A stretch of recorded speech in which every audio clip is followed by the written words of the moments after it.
Hello అండి, ఇవాళ నేను బజ్జీలు చేస్తున్నానండి. బజ్జీలకు కావాల్సిన పిండి కలుపుకుంటున్నానండి. పిండి కలుపుకోవడంలోనే ఉంటుందండి. మిరపకాయ బజ్జీలు, బంగాళదుంప బజ్జీ, కోడిగుడ్డు బజ్జీ అన్నిటికీ ఒకటే పిండి కలుపుకోవడంలో ఉంటుంది కదా. కొంచెం వాము వేసుకుంటున్నానండి. వాము వేసుకుంటే కొంచెం అరుగుదలకు మంచిగా ఉంటుంది. మనకి కడుపు ఉబ్బరం కూడా అనేది ఉండకుండా ఉంటుందండి.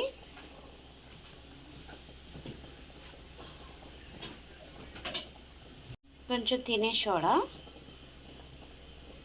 ఇప్పుడు పిండి కలుపుకోవాలండి. ఉప్పు పిండికి సరిపడా వేసుకుంటున్నానండి. చూసి వేసుకుందాం, మళ్ళీ ఎక్కువైతే ఇబ్బంది పడాలి. ఇప్పుడు పిండి బాగా కలుపుకుందామండి. మరీ నీళ్ళగా ఉండకూడదు, మరీ గట్టిగా ఉండకూడదండి.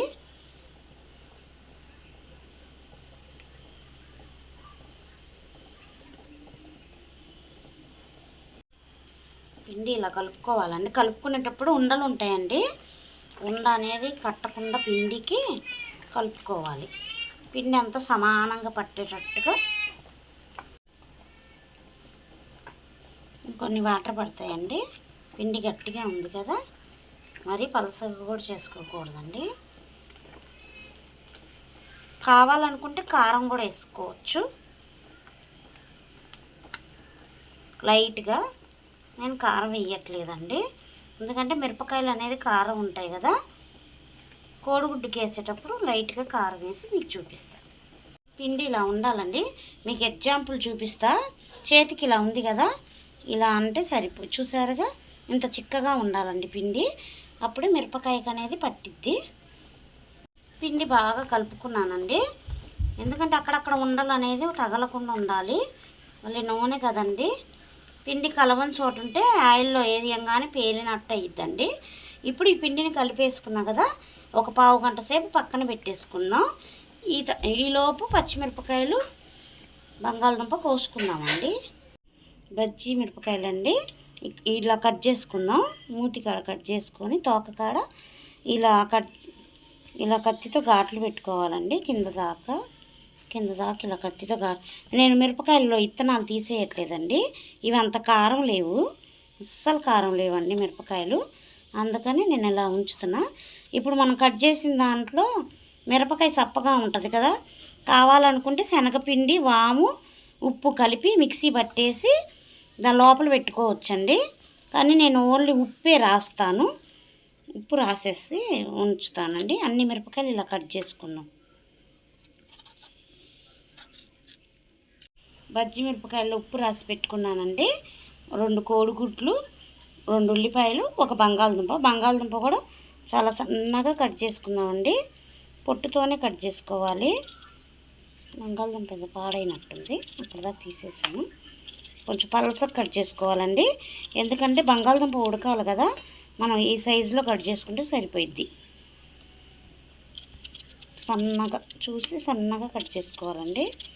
బంగాళదుంప కూడా మందంగా కోసుకున్నామంటే లోపల బంగాళదుంప ఉడకదండి. అందుకని దీనికి ఉప్పు రాసేసుకోవచ్చు, లేదా అనుకుంటే ఇలాగైనా వేసేసుకోవచ్చు. ఉప్పు కారం కూడా రాసుకోవచ్చండి, కానీ ఇలాగే బాగుంటుంది. బంగాళదుంపలు కూడా ఇలా లేస్లాగా కట్ చేసుకున్నానండి.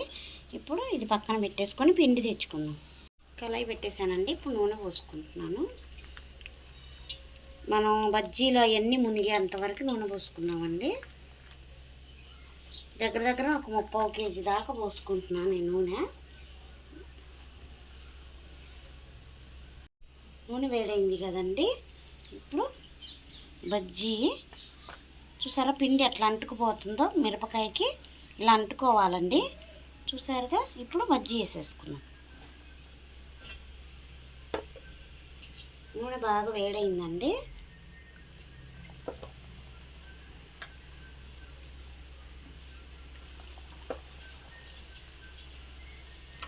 బజ్జీ వేయటంలో నేను ఎక్స్పర్ట్ అనుకుంటే నాకంటే ఎక్స్పర్ట్ అండి మా వారు. బాగా వేస్తారు మా వారు, బజ్జీలు బాగా చేస్తారు.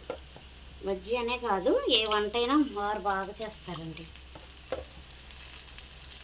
ఇప్పుడు తిప్పుకోవాలి.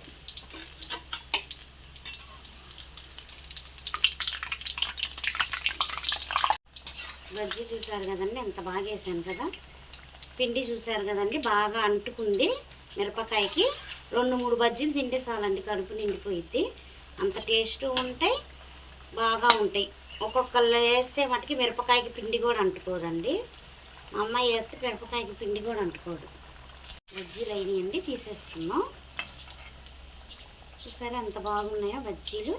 ఇప్పుడు ఒక పేపర్ వేసుకొని దాంట్లోకి వేసుకుందామండి. ఏదైనా నూనె ఉంటే పీల్చేసిద్ది కదా. ఇప్పుడు అలాగే అన్ని మిరపకాయలు బజ్జీలు వేసేసుకుందాం. మిరపకాయ బజ్జీలు అయిపోయినాయండి. ఇప్పుడు కోడిగుడ్డు బజ్జీలు చేస్తున్నాను. కోడిగుడ్డు మొత్తం మునిగేలాగా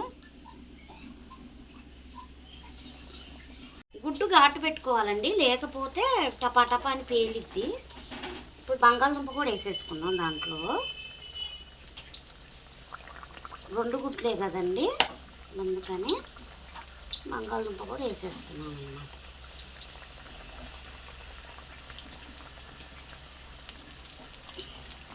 ఇప్పుడు తిప్పుకున్నామండి ఒకసారి. కోడిగుడ్డు బజ్జీ మా చిన్నమ్మాయి అడుగుతుందండి, అందుకే 2 గుడ్లు ఉంటే ఆమె వరకు చేశాను అనమాట. ఈసారి ఎక్కువ గుడ్లతో చేస్తాను. హాఫ్ చేసి దాని మీద అన్నీ వేసి కారం ఉప్పు అన్నీ వేసి చేస్తాను.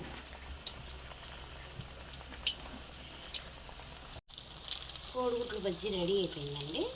ఇది తీసేసుకున్నాం. బంగాళదుంప బజ్జీ కూడా అయిపోయినాయండి, తీసేసుకున్నాం.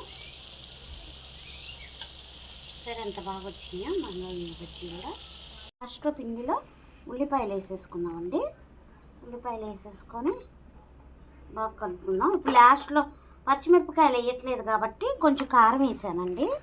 ఇప్పుడు ఇది అట్లా ఉల్లిపాయకి అక్కడక్కడ పట్టేలా చేసి పొడిగా వేయటమేనండి. చూసారా, ఇలాగా వేసేద్దాం.